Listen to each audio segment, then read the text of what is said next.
It was an old village, the kind that barely appeared on maps. Rows of weathered cottages clung to the valley, their roofs sagging under decades of storms. And at the heart of it all stood the church, a towering stone building that seemed far too grand for a place so small. Its spire rose into the clouds like a black finger, always looming, always casting its shadow over the villagers below. The church was ancient, its stones darkened with moss, its stained glass windows cracked and faded. But what unsettled the townspeople most wasn't its appearance. It was what happened inside, long after midnight, when no one should have been there. For years, villagers whispered about the organ. Every night, at precisely 12 o'clock, music drifted through the valley. Not faint echoes, not a tune carried by the wind, but full, thunderous hymns that rattled windows and chilled bones. The church was always locked, the priest long gone to his bed. Yet the music kept playing, steady, mournful, and unrelenting. Some said it was a blessing, the spirit of the old choir master keeping the valley holy. Others swore it was a curse, a warning to stay away.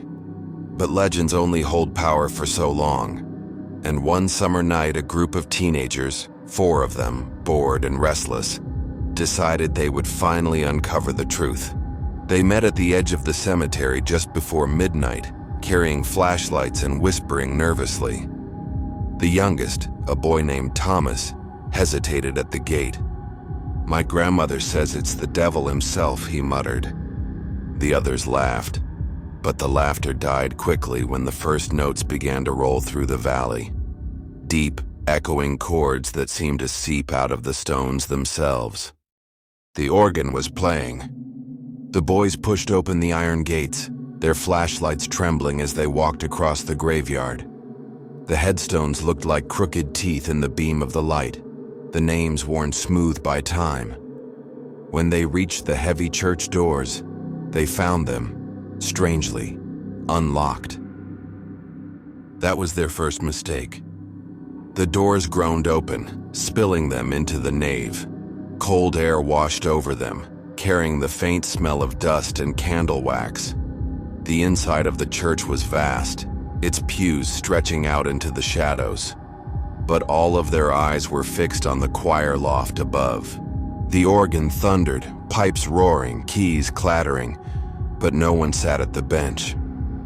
The wooden seat was empty, moving slightly as though someone had just left. "Maybe it's on some kind of timer," one of them whispered, but his voice cracked with fear. They climbed the spiral staircase to the loft. Their flashlights flickered against the old wood and stone. And when they reached the top, they froze. The keys were moving, not randomly, but with precision, pressing down in perfect rhythm, as if invisible fingers were gliding across them. The stops pulled in and out on their own, changing the tone of the music. "Someone's down there," another said, his voice desperate. "Someone's got to be playing from below." But when they looked, the pews were empty. The altar stood cold and silent. Only the music filled the air, swelling until the floor vibrated beneath their shoes. Then Thomas noticed something. A figure. At the far end of the loft, near the shadows, stood a man in priest's robes. His head was bowed, his hands clasped behind his back. "Father?" Thomas whispered, though he didn't recognize him. The figure raised its head, and that's when the boys saw his face. His eyes were pale, milky white, glowing faintly in the darkness. His skin sagged as if it had been stretched too long, waxy and gray. His mouth opened slowly, but no sound came out, only a long, rattling breath, like air escaping a coffin. The boys scrambled for the stairs, their flashlights bouncing wildly. But the staircase seemed longer than before, the steps endless. The organ roared louder, each note screaming into their skulls. When they finally burst out of the church doors, the music cut off. Instantly. The valley fell silent, except for their ragged breathing. The next morning, the villagers found the church sealed shut. The lock had rusted over completely, though it had been clean and polished the day before. And the boys? None of them ever spoke about what they saw in the loft, but Thomas, the youngest, carried the memory for the rest of his life. Because years later, when he had grown into an old man, he found a photograph buried in his grandmother's attic. It was a black and white picture of the village from nearly half a century earlier. In the center stood the church, proud and new, its spire untouched by time. And standing on the steps was a group of priests, smiling, solemn. Thomas froze when his eyes caught one of the faces. The same pale, hollow-eyed priest he had seen in the loft that night. He had died in 1893. Yet every midnight, when the valley grew still, the organ still played. The town was small, almost forgotten, the kind of place where time seemed to move slower than the outside world. At its heart stood a church that had seen generations come and go. Its stones were weathered, its stained glass windows dim with dust, and its wooden beams creaked with every breath of the wind. And yet, for all its age, the church had never closed. Father Martin made sure of that. He had been its priest for decades, a man as much a part of the church as the bell tower that loomed over the town square. He was strict, but kind, a man of unwavering faith. Every morning he would open the heavy oak doors, and every night he would sit inside the confessional, waiting patiently for the faithful to arrive. Confession to him was sacred, a chance for redemption, a bridge between sin and forgiveness. But one autumn evening, long after the sun had set, Father Martin would discover that some confessions should never be heard.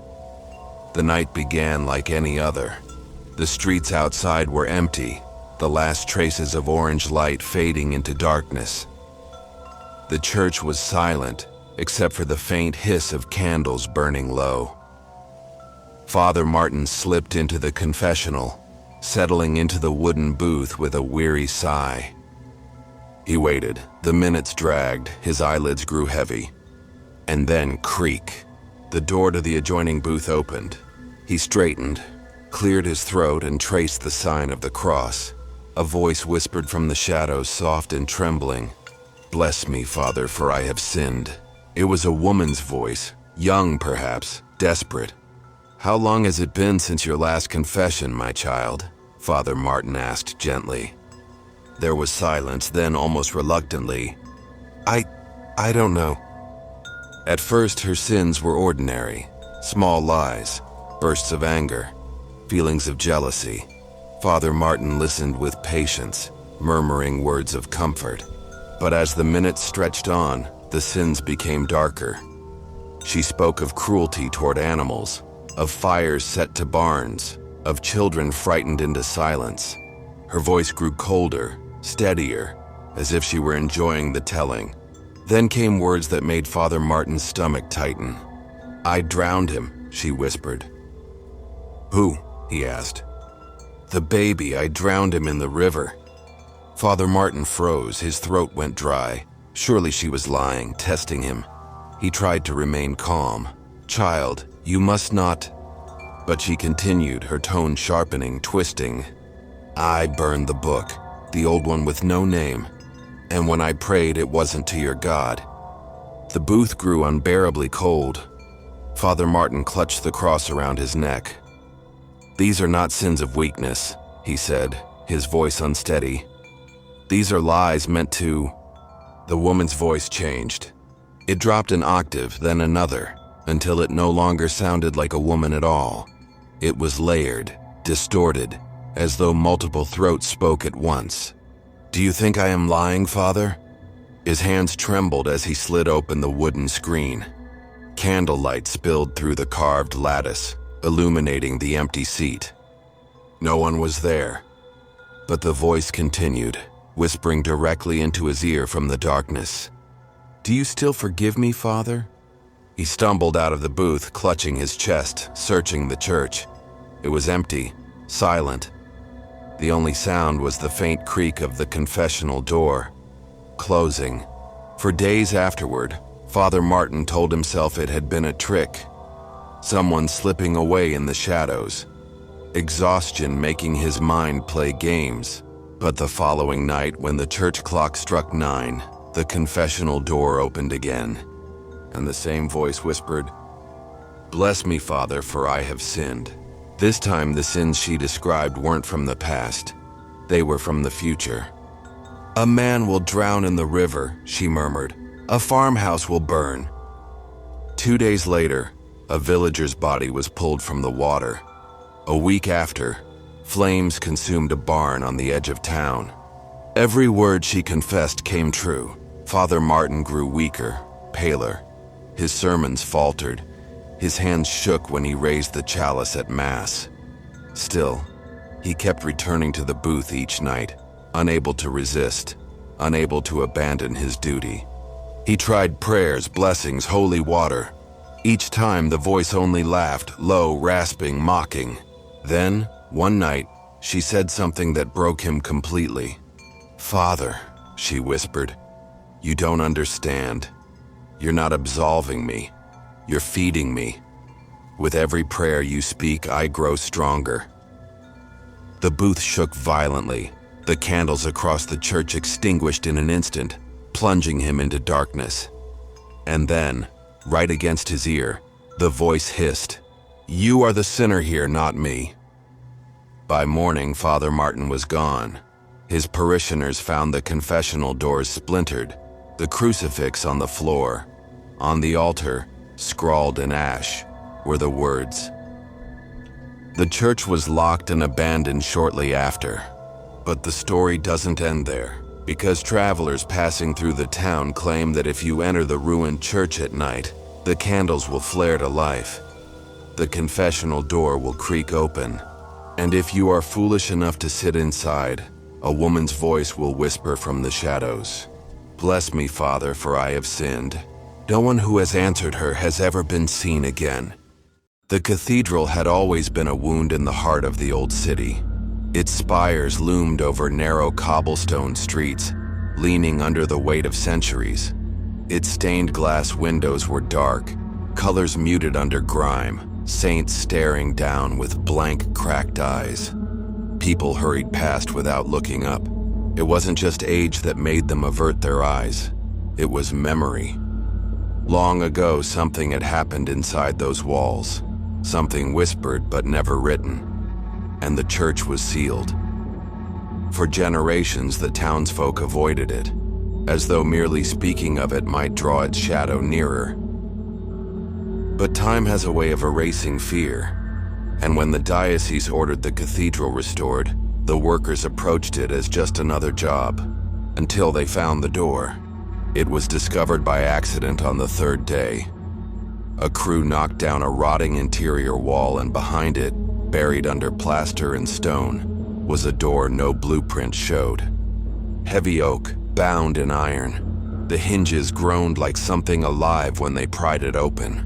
The air that rushed out was ancient and foul, the kind of stale breath that escapes from crypts.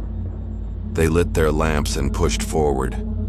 The passage was narrow, leading into a chamber no larger than a cottage. Benches of stone lined the walls. At the far end stood a small altar, its carvings worn away, and upon it, a candle. Tall, thin, nearly consumed to the base and burning, the workers stared in silence. The candle flickered steady, though the air was cold and heavy with dust. "It's a trick," one muttered. "Then snuff it," another dared. A man leaned forward and blew hard. The flame bent, but straightened again, unharmed. He tried again, closer this time, until his cheeks ached. The flame danced stubbornly. Another worker pinched it between calloused fingers. His scream echoed through the chamber.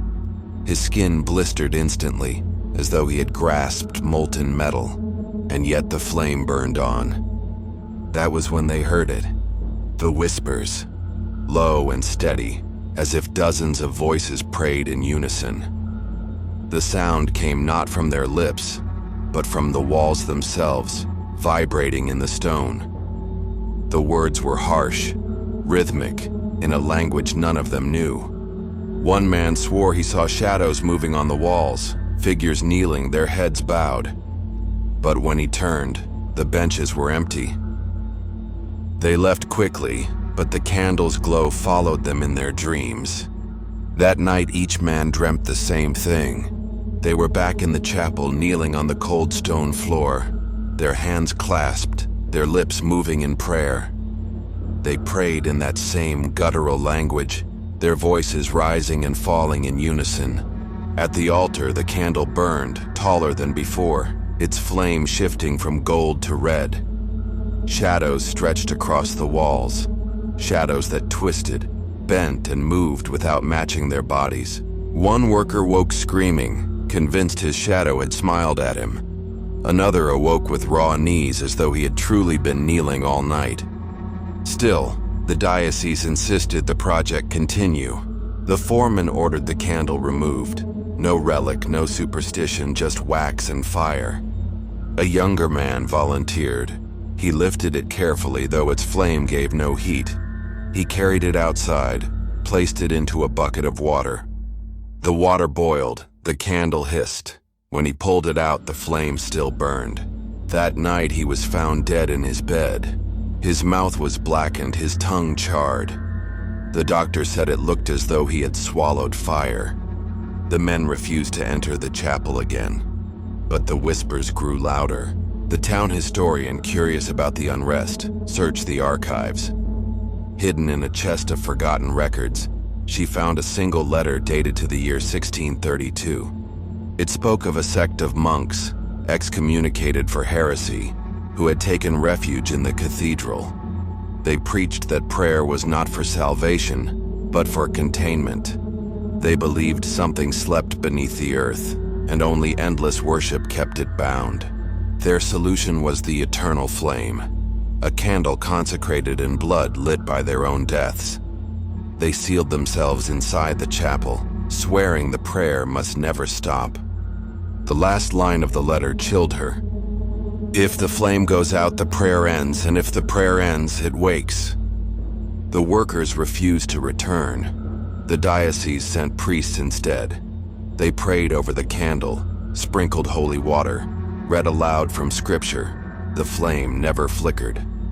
But the whispers? They changed. The voices spoke louder, clearer, almost mocking. At times, they echoed the priest's own prayers back at them, twisted and distorted. One priest insisted the chapel be destroyed. Another argued it was divine. Their quarrel ended when one was found hanging from the rafters, a rosary clutched in his blistered hands. The restoration halted, the door was resealed. But it was too late. Years passed. The cathedral remained abandoned. Vines choked its walls. Roofs caved. The city grew around it, but no one touched it. Yet people still heard things. Passers-by swore they saw candlelight through boarded windows. Children dared each other to press their ears to the walls and returned pale, whispering words they didn't understand. A group of students once broke in on a dare. Only 2 returned. They claimed they had seen rows of shadows kneeling before the altar, whispering prayers in unison. They said the candle burned brighter than the sun, and in its flame they saw faces, screaming, writhing, begging to be freed. The cathedral is scheduled for demolition now. Modern developers see only the land beneath it, not the warnings carved into its history. But the demolition crew has already complained of strange accidents. Tools vanish, lights fail. One man claimed he heard chanting beneath the rubble. And the night before the first wall was to be torn down, the watchman fled his post. He swore he saw the candle burning in the broken nave, taller than a man, its flame casting hundreds of shadows kneeling on the floor. All of them praying, all of them waiting, because the prayer must never stop. And if the candle is ever snuffed out, something else will open its eyes. Elias had spent most of his life inside St. Bridget's. The church was older than memory, older than most of the houses in town, its bell tower leaning like a crooked finger pointing at the sky. For decades he had kept it alive, sweeping the stone floors, polishing the brass candle holders, winding the old clock. People said the church was cursed, that it breathed in ways a building should not. But to Elias, it was simply work. Dust, wood, stone. That night, he was alone, as always. The last of the candles guttered, their wax pooling into hardened rivers. The sound of his broom echoed across the nave, scratching against the flagstones. It was nearly midnight. He thought of home, of the kettle waiting on the stove. And then he heard it. A hum. Soft, distant, as though carried on the wind. He paused. It rose, slow and steady, until it became unmistakably voices. Not one, not two, dozens. Harmonizing, weaving together with aching precision. A choir. Elias frowned. He knew every key on the church's ancient organ groaned with disuse. He knew every hymn sung here. But this was no hymn he recognized. The voices layered into something beautiful, almost holy, but with an undertone that made his bones ache. He followed the sound up the narrow spiral staircase to the loft. His lantern swung in his hand, casting circles of light against the walls. The closer he came, the louder the song grew. His breath caught when he reached the balcony. There they stood, rows of robed figures shoulder to shoulder, their mouths wide, voices pouring forth in flawless harmony. Elias's hand trembled. Their robes were shredded, dirt clinging to the hems. Their faces, oh God, their faces. Gray, sunken, skin tight as parchment over bone. Some had no eyes, only hollow sockets. And yet, they sang. He staggered back, but the music pinned him where he stood.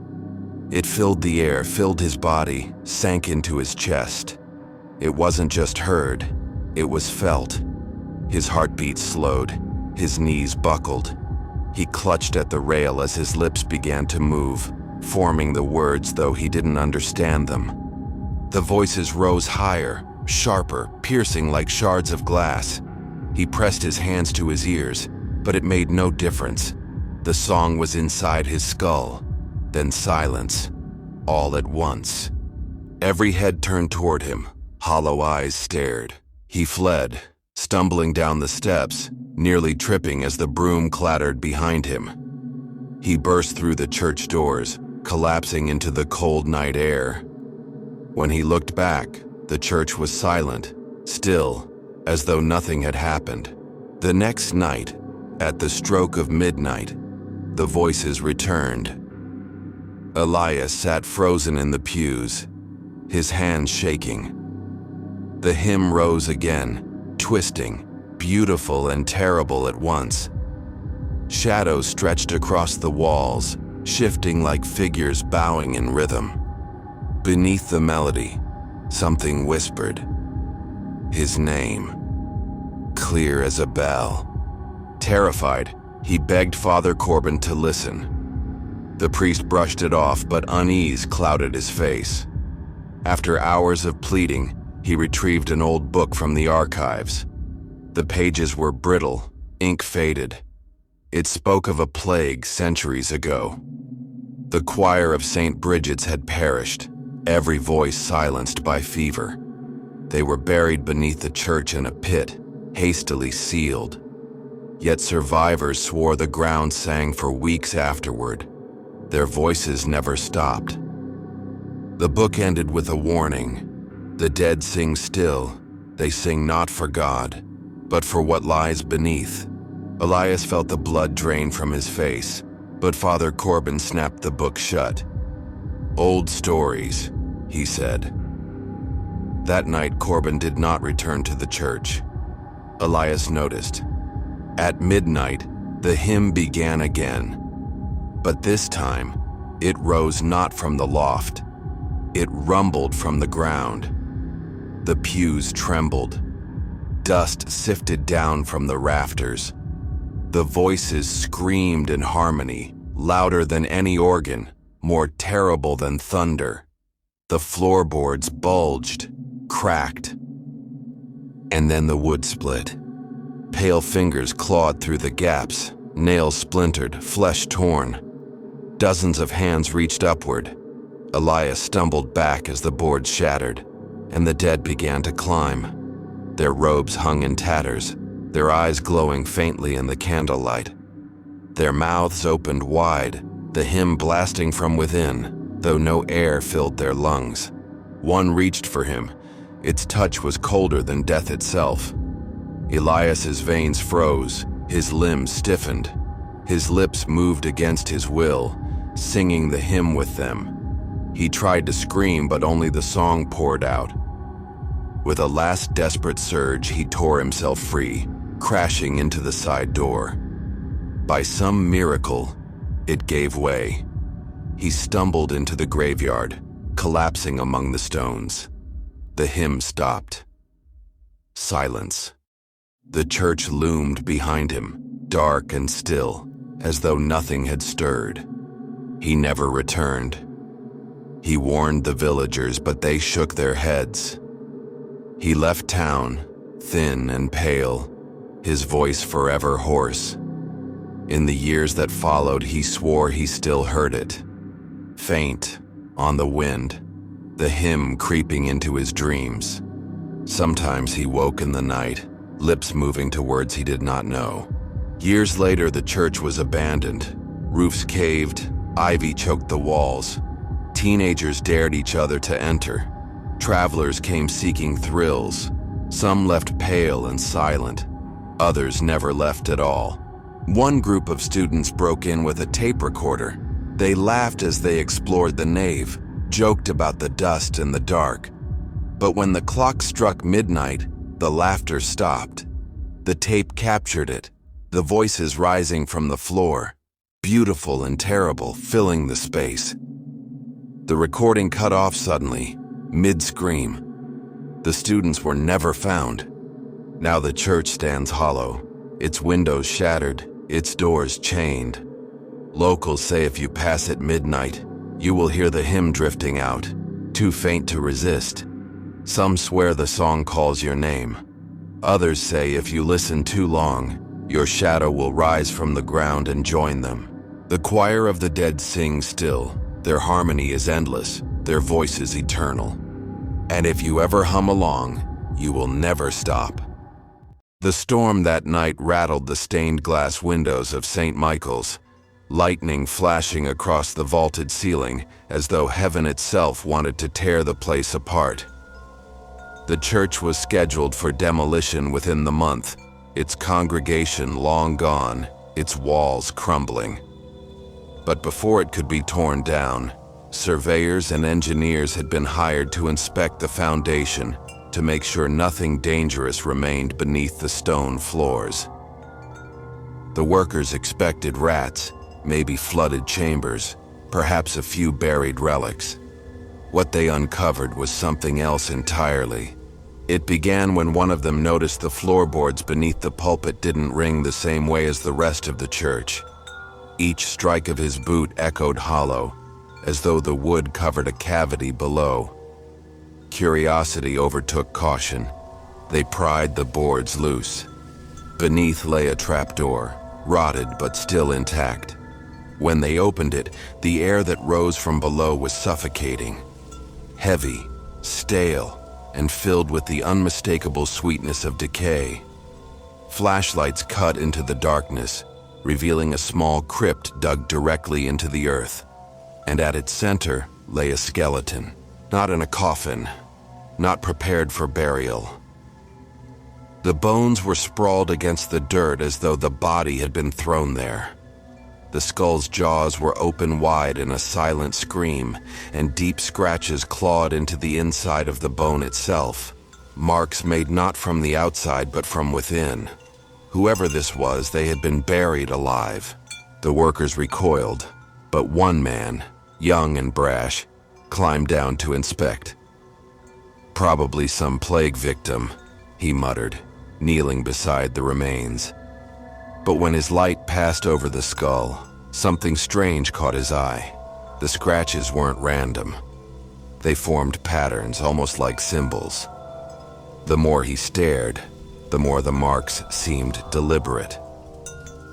That night, each of the men dreamed of the pulpit. They stood in the church, unable to move, while the floorboards beneath them rattled. Something thumped from below, rhythmic, desperate. A scream echoed through the wood, and they awoke drenched in sweat.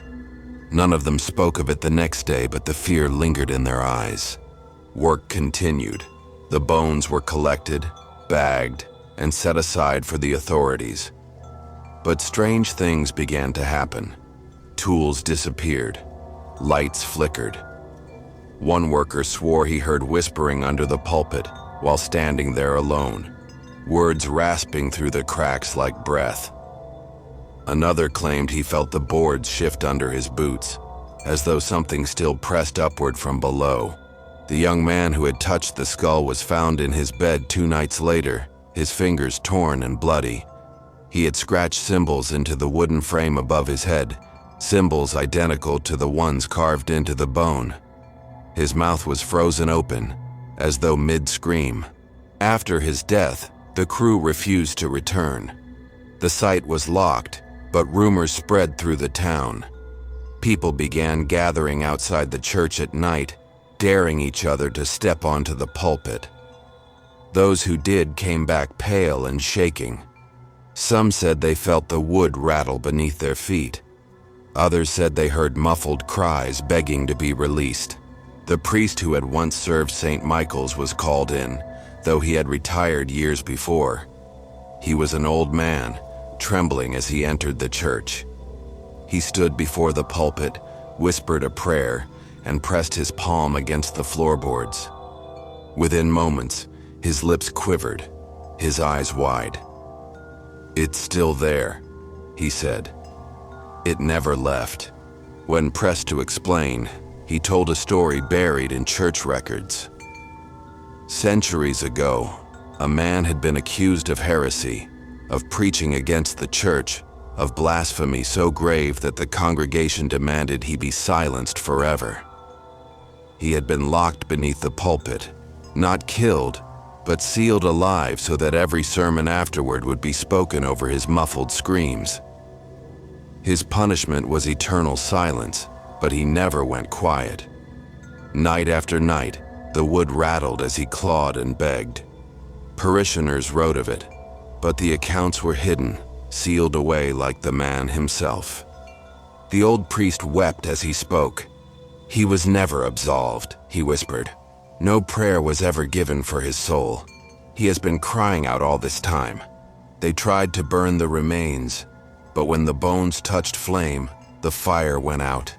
They tried to bury him in consecrated ground, but the earth spat the bones back up, uncovered by mourning.